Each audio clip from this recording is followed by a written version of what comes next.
As we move down the table here, we see Tottenham and Man United both duking it out in the 13th and 14th position. They're both level on games played with 28. They're both level on 34 points. And you look at Tottenham, right? Specifically, the manager Ange Postecoglou. He boldly proclaimed at the start of the season that I always win trophies in my second season. Well, it's been quite the sophomore slump for Postecoglou and company, as they have 14 losses to their name this Premier League campaign. That's good for half of the games played that they've lost. And surely that's the most telling statistic of how Tottenham's season has gone thus far. You know, it's popular to rag on Tottenham, especially being one of the bigger clubs. Their lack of success over the past few decades has been noticeable. Everybody knows that Tottenham's last major trophy win was the League Cup back in 2008, and since then they have not been able to add to their trophy cabinet, despite the fact that they've spent a good amount of money. You look to bring in 50 million Dominic Solanke from Bournemouth. They brought in, they spent another further 40 million on James Maddison, bringing him in from Leicester. Neil Mopay they brought in from Brentford. Richarlison they brought in over from Everton. So this is a squad that's usually stacked with premier talent, top names in the footballing world. But for whatever reason, they just haven't been able to put it all together. And I think Ange Postecoglou, unfortunately, despite the fact that I think he's a pretty good coach, I think he is certainly on the chopping block and could be sacked even before the end of the season. You look at just the morale of the players. They seem to hang their head anytime they go down or anytime the game's not flowing in their favor. You see that a lot with Manchester United as well. We'll talk about in a second.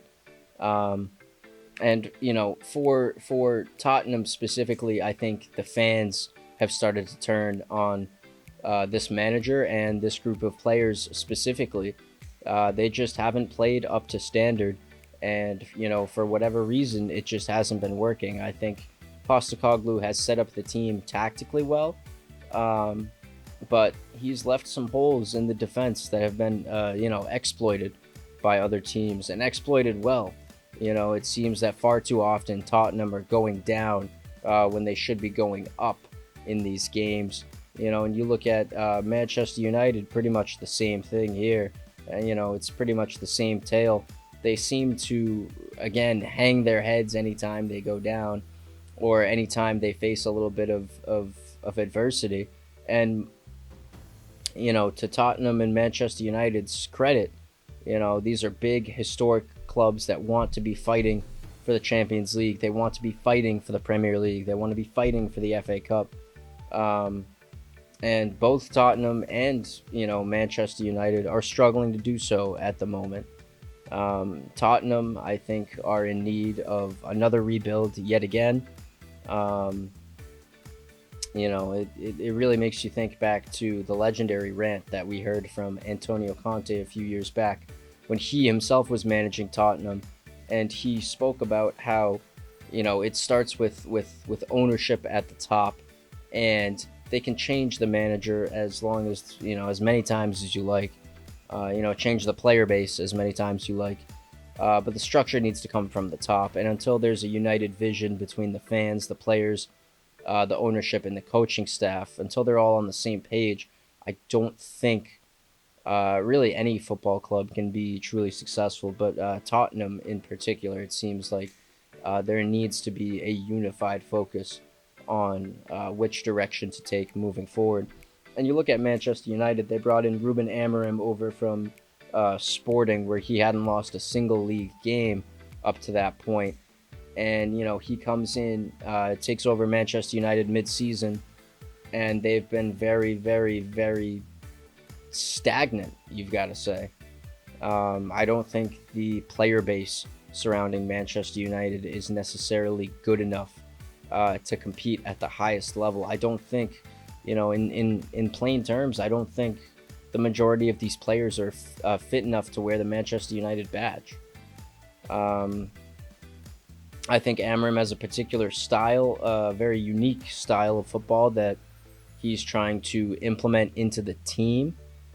But again, the group of players that he has now currently have not shown that they're able to fill out that system. And until he's able to, have this max exodus that they're talking about in the summer, where a bunch of players are slated to leave, and Amarim's supposed to bring in a whole host of new players and build the team in the way that he sees fit. But until we start seeing some evidence of that and some results to go along with it, I think Manchester United are going to be stuck in this same place, and I think they're going to be competing right down at the bottom with Tottenham. Again, this is a place that neither club want to be in. They're both, big six clubs, as we would call them in England. And the standard, not only for Tottenham, but certainly for Manchester United, is titles and trophies and winning in style. And to be quite frank, neither of these teams seem capable of doing so. Are you ready for the most thrilling news, action, and opinions in sports? Buckle your seatbelts. It's time for Straight to It Sports with Corey Coy.